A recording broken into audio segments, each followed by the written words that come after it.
Have you ever wondered what it would feel like to walk through the streets of a city so ancient, so powerful, that it once held the fate of the entire known world in its hands, yet today, most people barely even know its name?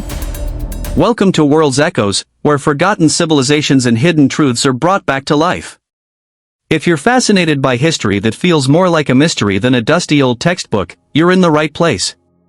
Make sure you subscribe to World's Echoes so you don't miss the stories that history tried to erase, like the one we're about to uncover. Because tonight, we're going back thousands of years, to a time before Rome, before Greece, before even Egypt's golden age. We're going to the cradle of civilization itself. This is the story of the world's first great superpower empire. A kingdom of kings and warriors, of astonishing wealth and brutal wars, of gods carved into stone and laws etched into clay.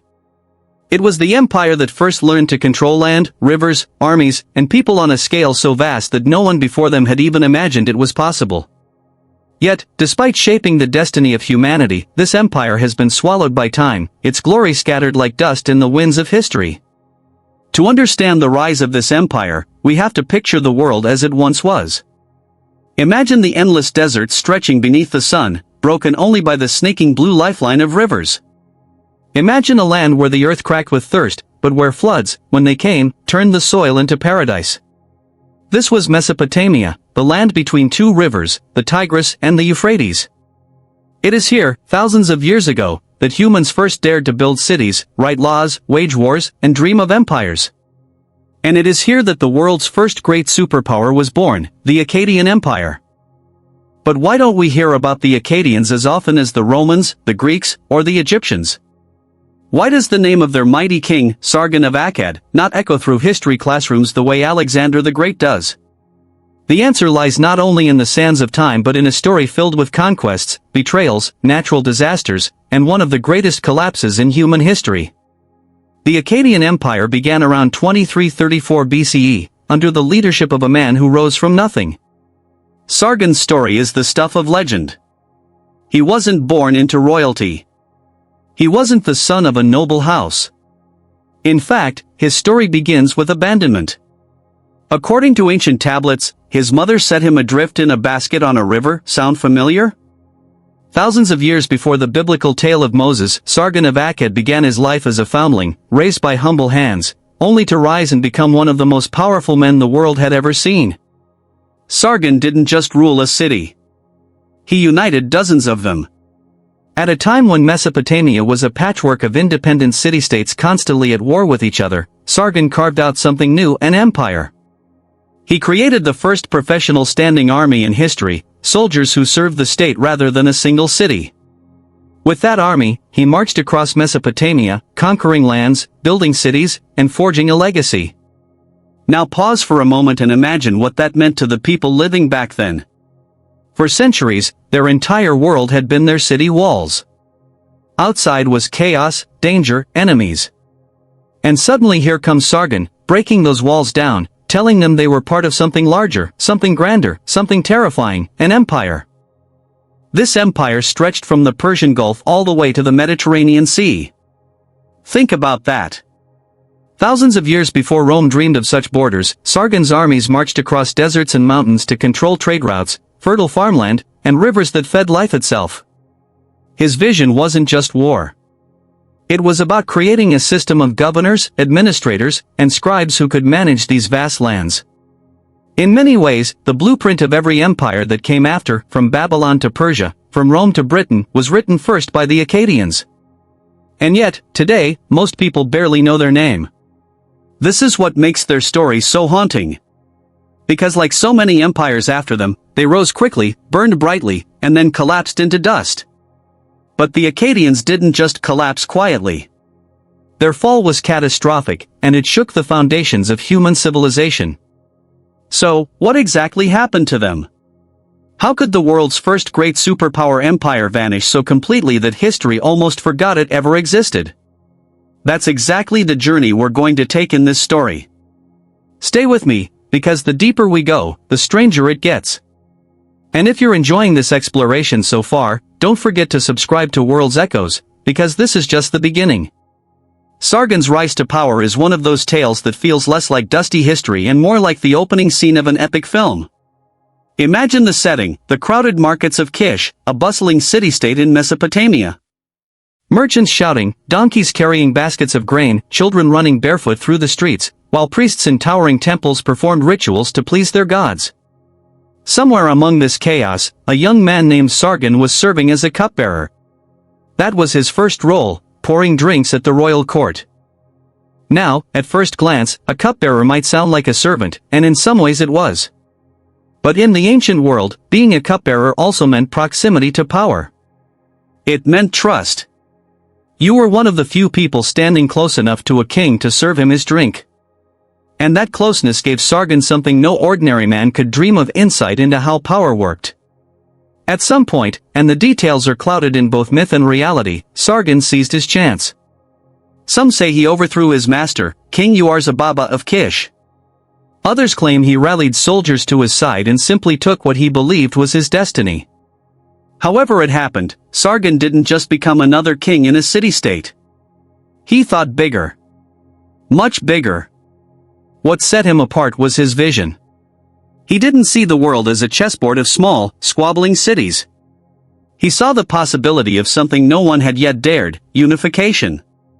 And to do that, he needed an army unlike anything Mesopotamia had ever seen. So he built one. Sargon is credited with creating the first professional standing army in human history. That meant his soldiers weren't just farmers called to fight when needed. They were permanent, full-time warriors, loyal to him and him alone. This was revolutionary. Imagine thousands of hardened men, trained, equipped, and disciplined, marching not as a ragtag band of militias, but as a machine of conquest. With this force, Sargon began his campaign. One by one, the city-states of Mesopotamia fell. Uruk, Uar, Lagash, all names that once represented powerful, independent rulers, were brought under Akkadian control. But Sargon didn't stop there. He looked outward, pushing his armies beyond Mesopotamia, into lands that had never felt the weight of such power. From the Persian Gulf in the south to the Mediterranean coast in the west, Sargon's banners spread. Trade routes that once carried goods through dangerous, fractured lands now belonged to him. He could control the flow of copper, tin, and precious stones. He could tax merchants and dictate terms of exchange. In many ways, Sargon created not just an empire of land, but an empire of commerce. Now picture what that meant for ordinary people. For a farmer who once swore loyalty only to his city's king, life was suddenly different. Taxes were higher, armies passed through the fields more often, and scribes demanded records. But with that came stability. Trade flourished under Akkadian protection. Farmers saw their grain carried across lands they'd never visit. Craftsmen's pottery reached markets hundreds of miles away. And scribes, for the first time in history, wrote not just for temples, but for an empire. This is another detail we cannot ignore. Writing itself, cuneiform on clay tablets, was reshaped by the Akkadians. Before them, Sumerian writing dominated the region. But Sargon's empire gave rise to Akkadian, the world's first Semitic written language, the ancestor of Babylonian, Assyrian, Hebrew, and even Arabic. In a way, when you listen to modern languages of the Middle East today, you are still hearing faint echoes of Akkad. It's incredible, isn't it? To think that something as small as the symbols pressed into clay thousands of years ago could ripple through millennia and survive in the words spoken today. But empires are never just about culture and trade. They are about power. And Sargon ruled with it. Ancient records tell us he reigned for 56 years, a lifetime of dominance. In that span, he established a capital city, Akkad, though its exact location remains one of archaeology's greatest mysteries. We know it existed, we know it was magnificent, yet we've never uncovered its ruins. Imagine that, the very heart of the world's first superpower empire is still lost, buried beneath centuries of soil, waiting to be rediscovered. This lost capital is part of what gives the Akkadian Empire its haunting aura. Unlike Rome or Athens, where ruins stand tall, Akkad is invisible. It's as if history itself conspired to erase its memory. And yet, the empire's fingerprints are everywhere. Their art shows kings towering over prisoners of war. Their inscriptions boast of conquests stretching across deserts and seas. Their stories tell of gods who guided their kings and cursed their enemies. And through all of it, one figure looms larger than life, Sargon, the man who turned a basket floating on a river into the throne of the world. But power never comes without enemies. Sargon faced rebellions, uprisings, and rivalries throughout his reign. And while he crushed them all during his lifetime, he planted the seeds of future instability. Because once you build an empire on conquest, you must keep conquering to survive. And so, even as Sargon grew old, the machine he created was already racing ahead, too vast and too hungry to stop. When Sargon finally passed from this world, he left behind something humanity had never seen before, an empire that stretched across vast landscapes, connected by language, trade, and military might. But the story of Akkad did not end with him. His children and grandchildren inherited not just his throne, but the weight of a system so large it seemed to defy the limits of the ancient world. His sons, Rimish and Manishtushu, took up the crown after him. Like so many heirs to greatness, their first task wasn't to expand, but to hold on to what their father had carved out. And that was no small task. Rebellions broke out almost immediately, as cities that had bent to Sargon's will tried to reclaim their independence. But the Akkadian kings were relentless. Rimish fought rebellions with a brutality that shocked even the ancient world. Inscriptions tell of cities being crushed, thousands of rebels executed, and survivors sold into slavery. He ruled with an iron fist, and though his reign was short, he kept the empire intact. After Rimish came Manishtushu, who carried on the fight. He pushed trade networks farther, strengthening Akkad's influence beyond Mesopotamia. Under his watch, ships may have sailed from the ports of the Persian Gulf, carrying Akkadian influence into lands that would one day become India. Imagine that thousands of years ago, Akkadian merchants and sailors possibly linking Mesopotamia with distant cultures across oceans. The idea that the world's first empire wasn't just about land, but about sea and trade, is breathtaking. But it was Sargon's grandson who would take Akkad to its true golden age. His name was Naram-Sin, and he was not just a king. He declared himself a god. Now pause for a moment and think about the audacity of that. In the ancient world, kings claimed to be chosen by gods, blessed by them, guided by them. But Naram-Sin went further. He wore the horned helmet, the sacred symbol of divinity, and proclaimed himself the king of the four quarters of the universe. Not just a king of lands, not just a servant of gods, but a god among men, ruling all corners of existence. For the people of Akkad, this was revolutionary. It blurred the line between man and God in a way that sent shockwaves through Mesopotamian culture. For his enemies, it was terrifying. Facing Naram-Sin wasn't just rebelling against a king, it was defying a living god. And Naram-Sin acted the part. His armies were unstoppable. He crushed the Lulubi tribes in the mountains to the east. He expanded Akkadian influence deep into Anatolia, where Turkey now lies.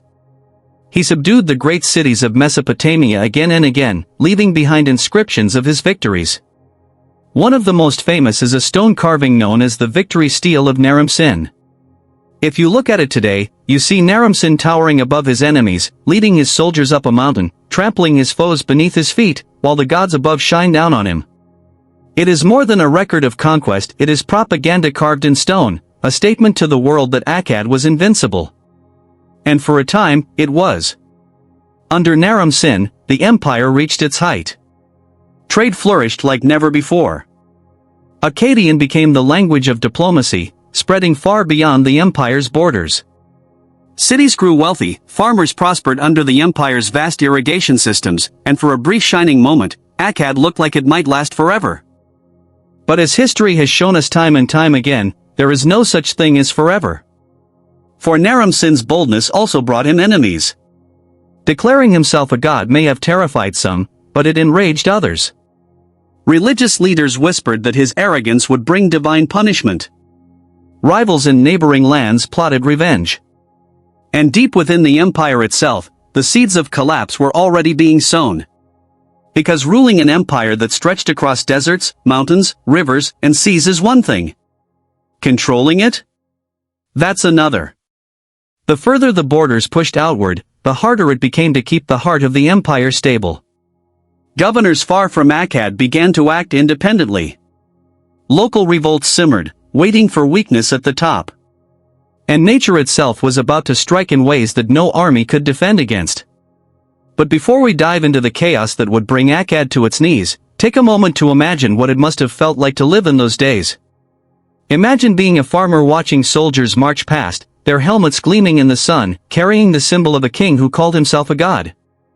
Imagine hearing stories of battles in lands you would never see, knowing that somehow, in some strange way, you were part of something bigger than your village, bigger than your city. You were part of the first superpower the world had ever known. And then imagine the unease, the whispers, the sense that maybe the gods were not as pleased as Naram-Sin claimed. Because soon, the empire that looked unshakable would crumble. And it wouldn't just be war that brought it down. It would be something far more devastating. If you're captivated by this journey into the forgotten empire of Akkad, remember to subscribe to World's Echoes. Together, we'll keep uncovering the hidden stories that shaped our world but nearly vanished from history. The golden age of Akkad under Naram-Sin was dazzling, but history has a way of turning brightness into shadow. The very empire that seemed invincible began to fracture, not because of one single event, but because of a perfect storm of disasters that no king could control. It began, as so many collapses do, with the land itself. For centuries, Mesopotamia had thrived on the predictable flooding of the Tigris and Euphrates rivers. These floods turned otherwise arid plains into fertile farmland, allowing civilizations to rise where deserts should have reigned. But then, something changed. Archaeological evidence tells us that around the time of Akkad's decline, a massive drought swept across the region. Rains grew scarce. Rivers ran lower. The soil, once dark and rich, turned pale and salty under the relentless sun. Farmers could no longer produce the harvests that had sustained cities. Food grew scarce, and hunger spread. Imagine being a farmer watching your crops wither in fields that once overflowed with grain, knowing your children would go hungry, knowing your taxes to the empire would still be demanded. As famine took hold, the social fabric of Akkad began to tear.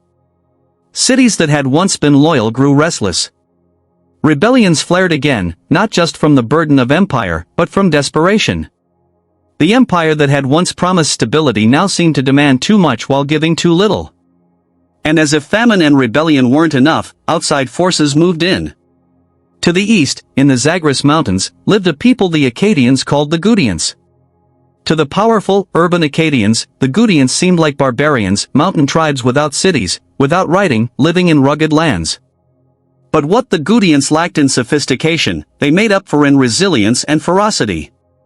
As Akkad weakened, the Gutians descended. It's one of history's most striking ironies. The world's first great empire, with its cities, armies, and wealth, was brought to its knees not by another mighty state, but by mountain tribes who seized their chance. The Gutians raided, plundered, and occupied territories once ruled by Akkad. They didn't build cities of their own, they lived off what they could take. For the people who had lived under the order and stability of Akkad, this must have felt like the end of the world. But perhaps the most haunting detail of Akkad's collapse is preserved in what's known as the Curse of Akkad, a poem written centuries later. It tells of how Naram-Sin angered the gods by sacking the holy city of Nippur. In his arrogance, the poem says, he destroyed temples and defied the will of the gods. In response, the gods punished Akkad with famine, drought, and invasion, until the empire crumbled. Now, whether or not you believe in divine punishment, what matters is how people explained their suffering. They believed their empire had been cursed, that their own king's pride had doomed them. It's a story as old as humanity, hubris followed by downfall. And downfall came swiftly. Within a century of Naram-Sin's reign, the Akkadian Empire had collapsed. Its cities lay abandoned or conquered. Its writing, its monuments, its language lived on, but the empire itself was gone. Think about how shocking that is. This was the world's first great superpower. It seemed eternal, unstoppable, destined to last forever. And yet, within just a few generations, it disappeared, swallowed by the same sands of time it once seemed to command. Archaeologists today search for the ruins of Akkad's capital, but they've never found it. We have fragments, inscriptions, echoes carved into stone and pressed into clay, but the beating heart of the empire remains hidden. It is as though history itself conspired to erase it, to scatter it into whispers. And yet, the Akkadians never truly vanished. Their language influenced Babylon and Assyria, the great powers that followed. Their model of empire, the idea of a standing army, of centralized rule, of governing vast lands under one system, became the blueprint for all who came after. Even Rome, thousands of years later, echoed Akkad's foundations. This is what makes their story so powerful. They were the first to rise to the heights of empire, and the first to show us that no matter how mighty, every empire is fragile. Every empire can fall. Imagine standing on the dusty plains of Mesopotamia today, where villages rise among the ruins, where the rivers still wind their way between barren hills. Beneath your feet, somewhere, lies Akkad, the lost capital of the world's first superpower. Hidden. Silent. Waiting. And maybe, just maybe, if the sands ever give up their secrets, we'll finally see what the world's first great superpower really looked like at its height. Until then, Akkad remains a ghost, a forgotten empire that shaped our world, only to be swallowed by it. They rose from a cluster of scattered city-states, places where survival depended on the unpredictable rivers, scorching deserts, and rival tribes that threatened to erase them before they even began. But instead of vanishing, these people built something astonishing. They learned how to harness the power of water by carving canals into the earth, transforming dry soil into farmland that could feed armies. They studied the stars, not just to dream, but to calculate time, predict floods, and plan harvests. And with these skills, they took their first steps towards something no one else on Earth had yet imagined, an empire that stretched beyond the horizon. Imagine what it felt like to be alive at that time, when stories weren't written in books but pressed into clay with sharp reeds, leaving marks that would survive for thousands of years. The world was smaller then, fragile, uncertain.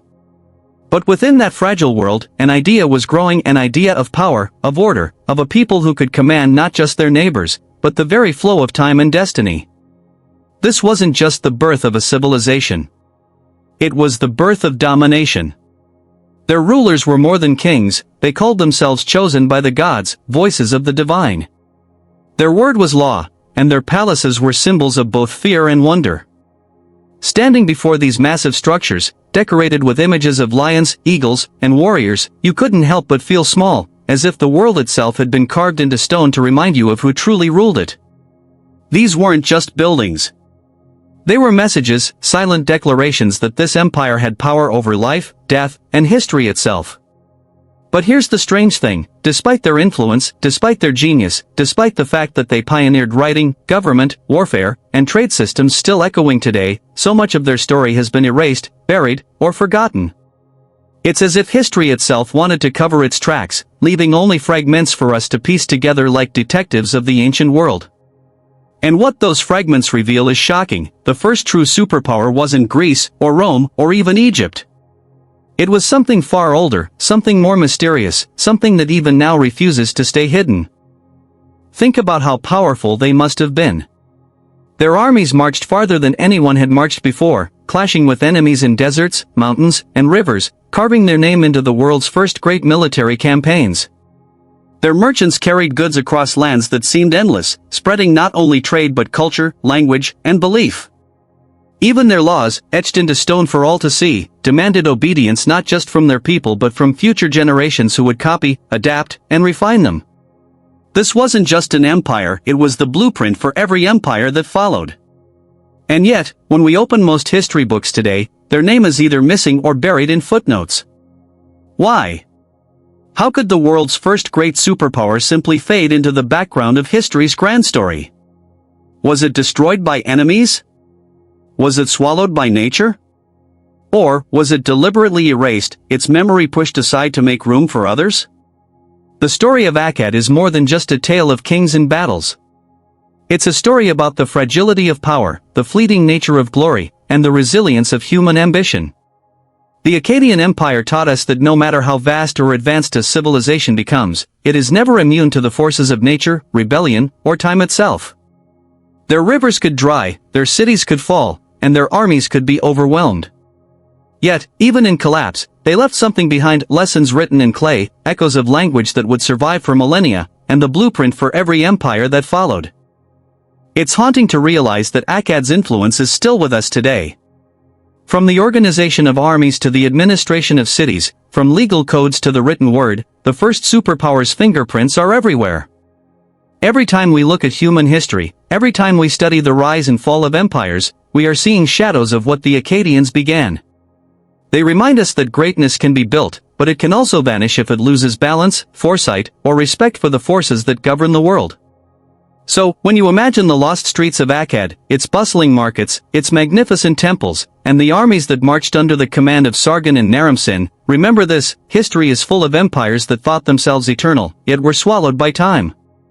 Akkad was the first of them, and in their story lies a warning, a wonder, and a lesson for all civilizations that came after.